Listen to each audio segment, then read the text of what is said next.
Okay, kids, welcome back to the show today. Back with Mike Pannone. We're going to be doing, I'm actually quite excited about this video. We'll cue it up in a minute. It's going to be related to fighting from the front seat of a vehicle. Before we get into that, thank you to Peace of Mind Guns for sponsoring the whole channel and today's video.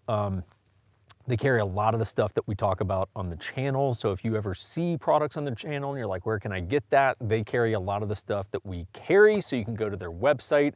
We also, hey, for the Patreon subscribers, we will have a monthly code that goes out to the Patreon subscribers where you can get a little discount on their shop. So consider that, especially if you got some gear purchases coming up.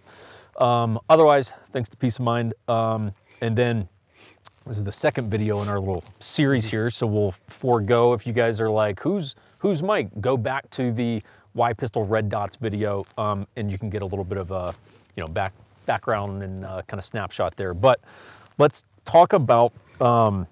You've got good, interesting takes on vehicle dynamics, okay? And I'll say this as just to kind of cue you up, which is I've done 3, maybe 4 vehicle classes, right? 2 to 3 day vehicle classes.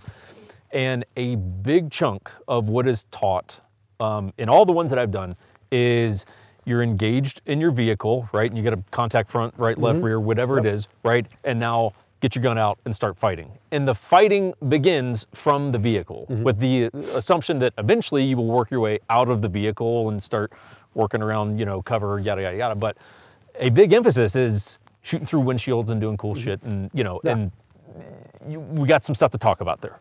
Yeah, in the training world, there's a lot of that, and it's most of the proponents weren't formally trained in fighting, around vehicles. I won't say in a vehicle, because if you're within a vehicle, that becomes really problematic. Okay, there's 3 things that you need in order to successfully navigate a conflict, a fight of some sort, and that's stability, mobility, and situational awareness.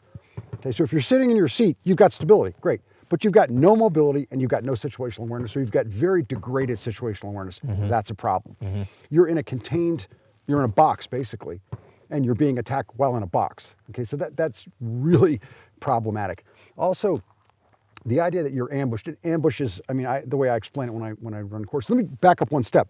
In the course that I run, it's a 3-day course, we don't do any fighting from the front seat, because it's a fool's errand. You don't get to win that. And the way I explain that is, it's a sucker punch with a gun. If you're ambushed in your vehicle, you're being sucker punched with a gun. And why do we sucker punch people? Because it works. Like Floyd Mayweather's probably, technically and overall, the finest boxer there's ever been. If you ask Floyd Mayweather, if you're out there, Floyd, if you asked him, how do you look? What's your counter for a sucker punch? He'd be like, don't get sucker punched, because they work. There's a reason for that. So what your initiation of that contest between the two of you, someone ambushes you, the start signal are bullets coming through your windshield, okay? And so the only option that you really have is to spend the next 1.5 seconds trying to save your own life and not get shot, hope that they don't succeed, hope that you're very lucky, and hope that they don't press the fight. There's a reason why people get ambushed, and that is because it works. And so the fighting from the front seat, while it looks flamboyant on video, and people like to do it for Instagram and YouTube and whatever other channels, you literally can't win it. It's not a winnable fight outside of pure luck. Pure luck, and that the adversary doesn't press the fight. There were 2 law enforcement officers that were shot outside the train station in LA, a female and a male officer, and they got brassed up hard, and they did a great job after that, but there was literally no response they could have other than be lucky. And they were lucky. They both got shot real bad. The female got shot in the face. The other officer, the male, got shot through the arm real bad. After the engagement, they did everything they possibly could do, and they did it correctly, and they did it really professionally, but they just got sucker punched. And the reason that they survived is they were extremely lucky, and the suspect didn't press the fight. And so it's like, there's nothing that you can teach me that's repeatable that will work. What can you teach me? What can someone teach me that if I do it, and I do it really well, it dramatically increases my likelihood of surviving? And there's nothing out there, because there isn't any way to do that. And that's why I don't teach it, and I'm not a proponent of it. So the message becomes, get the fuck out of the vehicle. Get out of the vehicle. Regain your mobility. Stability, mobility, and situational awareness. Now your stability is on your feet along with your mobility. Okay? And when you take all the windshields and all that stuff away from you, now you've got better situational awareness. Now I've regained what I need. If I stay in the vehicle, I'm allowing that adversary to limit my mobility and my situational awareness while they maintain all of their stability, mobility, and situational awareness. Well, in thinking about it from, you know, there's going to be a difference in the interior of a civilian vehicle oh, and absolutely. what I'm wearing compared to an LEO with their interior and what they're wearing. Absolutely. World of difference. Great. That is a great point. If you haven't seen it, if you're a copper, you know this, and if you're not, look inside of a patrol car. There's a big console with a computer and all kinds of stuff. You're in a box within a box. Yeah, you ain't going nowhere. You're going nowhere, and especially some of the bigger guys out there, or bigger gals out there, and I don't mean heavy set, I mean just larger, to taller. You know, somebody that's 5'7", 5'10", 6'2", there's literally no place to go. And so now you're limited because you're within the vehicle. And then within the vehicle, you're limited because of the console. So your mobility is effectively zero. And it's so constrained, you can't even get under the dash. Yeah. It's like, and then with all the kit that you have on, you're wearing plate carriers, Safari Land, yeah, retention, you've got a duty rig on your leg, you've got a plate carrier with stuff in your chest, you've got radios and cables. It's a nightmare. And that's why it's hard to tell people, because they're like, I've heard people go, well, don't tell me how I'm going to lose. Tell me how I'm going to win. Sorry, kids. Like, you get ambushed in your vehicle, you're kind of screwed. You win by luck. I'm sorry. I don't like to say it. It's not, luck's not a plan. I got it. I understand it. There's no magic bullet. There's no secret sauce. You're in a box and you got sucker punched with a gun. Sorry. Yeah. It doesn't work out for you. And it's like, guys that are military guys that were in the wonder years back in the day when we ambushed vehicles, that's like a 1.5 to a 2-second event. That's all. It's over. Mm-hmm. Like, you don't survive those. Again, you've got limited mobility and limited situational awareness. You're in a box and we're not. Yeah. Game over. It's funny. Have you seen Sicario? Yes. That's a perfect The example. Juarez scene at the board where it's like, okay, they've got their, team that's centered up around that cartel vehicle. That's a great scene because of how quick and violent it is, where it's like, it's about a 1.5 seconds and it's like, that vehicle is smoked. Yeah. Because you have trained people that know what they're doing. It's a good representation of it. I mean, it's Hollywood and everything, I got it, but it's a really good representation. When you look at the dynamics of it, you've got people that have their mobility, okay? They've got stability, they're on their feet, they're not falling down. They've got their mobility and situational awareness. They've got a formation on a vehicle. You're in a vehicle, you're in a box. Yeah, you're fucked. You're like, you can't, like I said, you can't win that one. And so it's like, when people perpetuate that, in the social media has become a driving factor in training. And when you perpetuate it, it's because it looks cool. When you shoot through the windshield and you put some jazzy music behind it, you can send it back to your boys or your chick and be like, oh, check me out, I was doing this weekend. It's like, that's all cool and everything. You could take the balance of that time and actually learn how to shoot better. You could do stuff that, like, you would be better suited to go to the gym and work out than practice shooting from the front seat. Because one, anybody can do it. Yeah. And two, you can't succeed while you're doing it. If I could succeed shooting from the front seat, then I have enough time to get out of the car and I could succeed even better. Like, there's the rare anomalous occasion, and there's one or two out there, but they are anomalies where shooting from the front seat through the windshield makes sense. And it's like, it's exceedingly rare. It's so rare, and it takes no skill. There's no skill to it. Pull your gun out, shoot your gun through the windshield. And there's a couple things I want to touch. People talk about, well, if you port the window, you shoot a bunch of holes through it and you shoot a port through the window. Sure, I've been taught this, yeah. Then you can just shoot through the port, it doesn't degrade the ballistics. Okay, just quick question. Who do you think will stand still while you're shooting? I was going to say, stationary target is maybe. He's shooting at me, sure hope he doesn't port that window and then shoots me more. Like, nobody stands still. And so if you're tracking someone across a window and you're shooting, guess what happens? Every time a bullet strikes that window, the ballistic degradation is the same every time. And people talk about what bullets do when they hit glass. They do whatever they want. You can't predict what they will do with any specificity. And so if you're shooting at someone, they're going to move. And if you're shooting at them while they're moving, you're shooting through clean glass every time. So it's like, and if you've got time to do that, get out of the car. Like, and so it briefs well, unless you've been around it. I've done a lot of vehicle stuff overseas, and like, that's not something I ever want to perpetuate, because it literally, I don't care how cool it looks on Instagram with flashy music, it doesn't work. Like, you're not going to win that one. And so again, the idea is to understand the dynamics, and that's probably takes us into what we're about to do. Yeah. We'll do some demos here in a second, and that I think kind of highlight that. So so why don't we reset and we'll do that.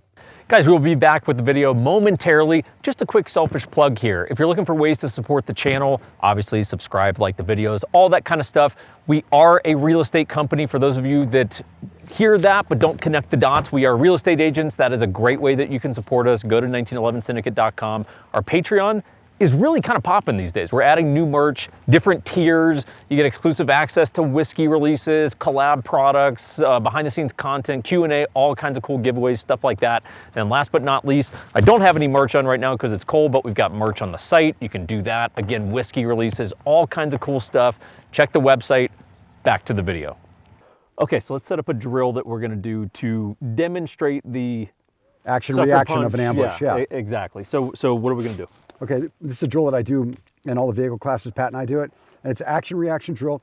We have one officer will stand at the, towards the back of the vehicle here, the way I'm oriented, and the other one will be sitting. I'm the one sitting in the seat. So the way we'll set it up is you'll be back there. I'll be sitting in the seat with my seatbelt on, with the gun on, and I'll be like kind of fiddling with the console, like I'm doing something, like I'm looking down, which is what I would be doing more than likely if I'm still in my vehicle. And then when you start shooting, I'm going to draw my gun and shoot out the window and hit the steel. So you start shooting as soon as you hear me fire one shot, you stop shooting. Okay. When you think about that, and it'll be quite illustrative for people watching. When you think about it, I have the best possible conditions. Mm-hmm. I'm in the vehicle. Mentally, I know this is coming. Yeah. Okay. I know it's coming. I know where the target is.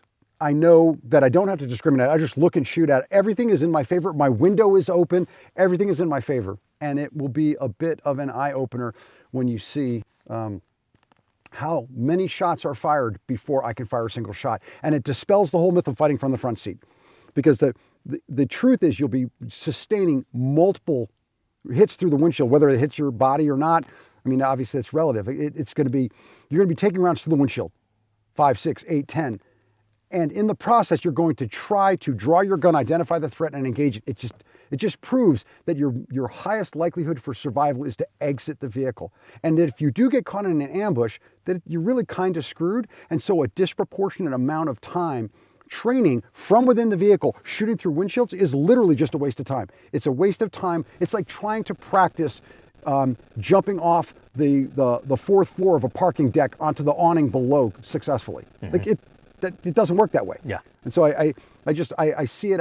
It's so detrimental to the training time you have, because you're practicing something and you're giving yourself a belief that you can succeed at something that you can't succeed at, and you're depriving other skills of that time. Yep.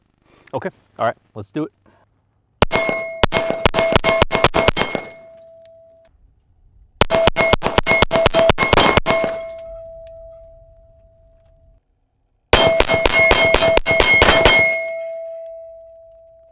Okay, so let's break down what people just saw there, because it's an interesting thing. Yeah, it's just an action reaction drill. Okay, I'm waiting for you to start firing. Once you start firing, I just draw a gun and fire a single shot, and that's the stop signal for you. And then we see how many rounds you fired before I could get a shot off.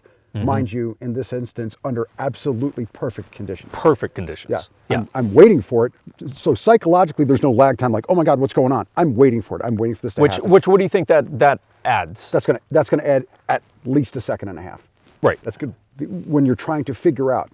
I mean, I would say a second and a half would be pretty reasonable. In a second, and think about this, right? For people that shoot, okay, what's your average par time on a target that's 5 yards away when you're trying to burn it down? Well, think about if you shoot 0.3 splits. Yeah, I think slow. It's reasonable. That's relatively slow. I just, to make it even, it's 0.25 splits. Yeah. Okay, 0.25 splits is 4 rounds per second. Yeah, 6 rounds. Yeah. So it's like that's hurting you. That's hurting you. A second and a half. Don't forget that the start signal doesn't count. So it's 7 rounds. Right. So the start signal is when we begin, the and then it's another 6 rounds. That's why it's literally an almost unwinnable fight outside of pure luck. Yeah. And so, well, and again, I mean, you're not in there with plate carriers. You're not in there with retention. Nope. You're not in there with center consoles. You didn't have glass you had to contend with. I didn't have to identify the target. As a righty, now you've got this glass here, so now you're going to have to. What do I do here? Yeah, cant off or something. I mean, to me, one of the biggest parts of it is I don't have to discriminate at all. I know exactly where the target is. Yeah. For this, and that's part of why we set up this drill. Pat and I set up this drill this way. You have everything in your favor, and it still doesn't work. Yeah. Everything. And so, when we do it, you'll see it's like I will be listening to you hammer a target while I'm trying to get a gun out. It's just, it makes its point without saying anything. That fighting from the front seat's a fool's errand. It's literally an unwinnable fight outside of pure luck. Mm-hmm. Yeah. I think it's a good, I don't know that this is it's definitely not widely talked about, because if you look at, again, the bulk of the vehicle classes and things that are taught, you know. There's a reason for that, though. There's a reason it's not widely talked about, is because the bulk of the vehicle classes are made up shooting the front seat. Now what do? Holy crap. Somebody just debunked the idea that shooting from the front seat will actually work if I'm ambushed in a vehicle. Because if I'm ambushed, if I'm successfully ambushed in a vehicle, I'm just screwed. An unsuccessful ambush, okay, the best answer is to get out of the vehicle. Okay, and if you can't get out of the vehicle, if it's close proximity and it's unsuccessful, and you shoot through the windshield, it's just luck at that point. You're still banking on luck. Somebody just sucked at it, and you fired some bullets through the windshield, but it's not a repeatable technique that will save you under varying conditions. You have to have the absolute perfect conditions. They have to do everything wrong, and maybe it'll work. Yeah. Like, nah, not buying that. Yeah. Well, we'll go ahead and leave it there. Thanks for coming out. I think this is really cool. And if you guys like this stuff, comment down below. Subscribe to the channel. All that kind of stuff helps. But comment below, because this would be cool to blend in some more stuff like this. And final thank you, Firearms Legal Protection, sponsoring the channel and the video today. They do, you know, the like concealed carry insurance things. Yeah. Like, this is not a novel concept anymore. No, but they've got a good service, and the code 1911 will, and we've got a link down in the description below, but the code will save you like about a third off their services. Really good, cool dudes. They're actually dudes that are into guns, get out and train and all that kind of stuff. So they're with you. All right, let's wrap it up. We'll see you guys next time.